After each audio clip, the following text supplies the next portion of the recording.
કચ્છના પચરંગી શહેર ગાંધીધામનો આજે જન્મદિવસ છે. ચાલો તો જાણીએ ટૂંકા ગાળામાં વિકાસ પામેલા ગાંધીધામનો રસપ્રદ ઇતિહાસ. કચ્છના પચરંગી શહેર ગાંધીધામનો આજે જન્મદિવસ છે. આખા ગામને વસાવવા માટે ગોઠવાયેલી જુદી જુદી વ્યવસ્થાનો રસપ્રદ ઇતિહાસ જાણીએ. આખા ભારતમાં કોઈને અર્થની ખબર નહોતી એવા સમયે 1953માં ગાંધીધામમાં ચેમ્બર ઓફ કોમર્સની સ્થાપના થઈ. એસઆરસીએ સરકારી કોન્ટ્રાક્ટ રાખી દરેક નગરવાસીને વગર પૂછીએ નોકરીમાં રાખ્યા. લોકો મકાન દુકાન લઈ શકે તે માટે સહકારી બેંક સ્થાપી, વસાહતો તૈયાર કરી લોકોને નજીવા દરે મકાનો ભાડે આપ્યા. એક સમયે ગુજરાતના સૌથી આયોજિત નગર રચનાવાળા શહેર ગણાતા અને પચરંગી વસ્તી ધરાવતા ગાંધીધામનો તારીખ 12 ફેબ્રુઆરી આજ રોજ જન્મદિવસ છે. ખૂબ જ ટૂંકા ગાળામાં વિકાસ પામેલા ગાંધીધામ શહેરને વસાવવા માટે શરૂઆતના સમયમાં ગોઠવવામાં આવેલી જુદી જુદી વ્યવસ્થાનો ઇતિહાસ આજે બધા માટે જાણવો રસપ્રદ બની રહેશે. તારીખ 12/2/1948ના દિવસે ભાઈ પ્રતાપ દિયલદાસ નૈનવાણી, આચાર્ય કૃપલાણી, એસઆરસીના ડાયરેક્ટરો તથા ભારત સરકારના અધિકારીઓની હાજરીમાં આદિપુરમાં શિવ મંદિર અને ગાંધીજીના અસ્થિઓની સમાધિ બનાવી આદિપુર ગાંધીધામનો પાયો નાખવામાં આવ્યો હતો.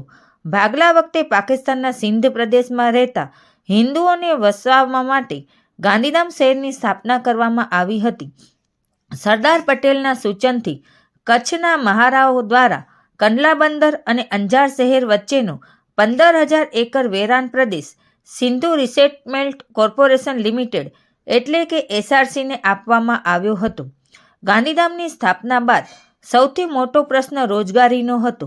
તેવા સમયે એસઆરસીએ કંડલા પોર્ટની 1 થી 3 જેટી અને કંડલા નકટી પુલ બાંધવાનો કોન્ટ્રાક્ટ સરકાર પાસેથી રાખ્યો, જેમાં દરેક નગરવાસીને વગર પૂછીએ નોકરીએ રાખવામાં આવ્યા. લોકો લોન મેળવીને પોતાના મકાન કે દુકાનો ખરીદી શકે તે માટે 1951માં ભાઈ પ્રતાપે ગાંધીધામ કોઓપરેટિવ બેંકની સ્થાપના કરી. 2 વાડી, 4 વાડી, 7 વાડી, 12 વાડી, 9 વાડી, 400 ક્વાર્ટર, ડબલ સ્ટોરી વગેરે જેવી વસાહતો બનાવી લોકોને રૂપિયા 2, 4 અને 7 જેવા નજીવા ભાડે રહેવા માટે મકાનો આપ્યા. શહેરનો ઔદ્યોગિક ક્ષેત્રે વિકાસ થાય તે જરૂરી હતું. આખા ભારતમાં કોઈને ચેમ્બર ઓફ કોમર્સ શબ્દના અર્થની ખબર નહોતી. તે સમયે 1953માં તેમણે ગાંધીધામ ચેમ્બર ઓફ કોમર્સની સ્થાપના કરી. ભાવિ પેઢીમાં શિક્ષણનું સિંચન કરવા રાષ્ટ્રપતિ ડૉક્ટર રાજેન્દ્ર પ્રસાદના હસ્તે સ્કૂલોના સમૂહ મૈત્રી મંડળની સ્થાપના કરી. ગાંધીધામ શહેરની આયોજિત રચના થાય અને બાંધકામો પર નજર રહી શકે તથા રેગ્યુલેશન આવે તે માટે 1957માં મુંબઈ રાજ્યના કાયદાથી ગાંધીધામ ડેવલપમેન્ટ ઓથોરિટી એટલે કે જીડીએની સ્થાપના થઈ. 1959માં નહેરુ કેબિનેટમાંથી Kandla free trade zone pass કરાવ્યો, જે વિશ્વનો બીજા નંબરનો અને એશિયાનો સૌપ્રથમ ફ્રી ટ્રેડ ઝોન હતો. 1965માં તેનું ઉદ્ઘાટન થયું. પ્રથમ વર્ષે રૂપિયા 43 લાખનું એક્સપોર્ટ કરનાર આ ઝોન આજે કરોડોના આંકને આંબ્યો છે.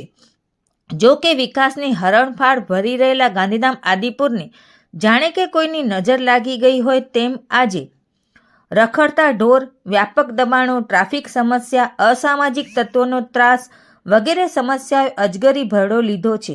આજના ગાંધીધામની સ્થિતિ જોઈને સ્વર્ગમાં આ શહેરના સ્થાપકોનો આત્મા કદાચ દુઃખી થતો હશે. આ છતાં ગાંધીધામ શહેરની કેટલીક સિદ્ધિઓ પણ છે. કંડલા પોર્ટ કાર્ગો હેન્ડલિંગમાં દેશના પ્રથમ ક્રમે, મીઠાના ઉત્પાદનમાં ગાંધીધામ અગ્રેસર, સ્ટીલ ઉત્પાદનમાં ગાંધીધામનો હિસ્સો, ખાદ્ય તેલ રિફાઇનરીઓના મામલે દેશમાં અગ્રેસર, દેશનો સૌપ્રથમ સ્પેશિયલ ઇકોનોમિક ઝોન અહીં છે. રિપોર્ટ ભારતી માખીજાણી, ગાંધીધામ.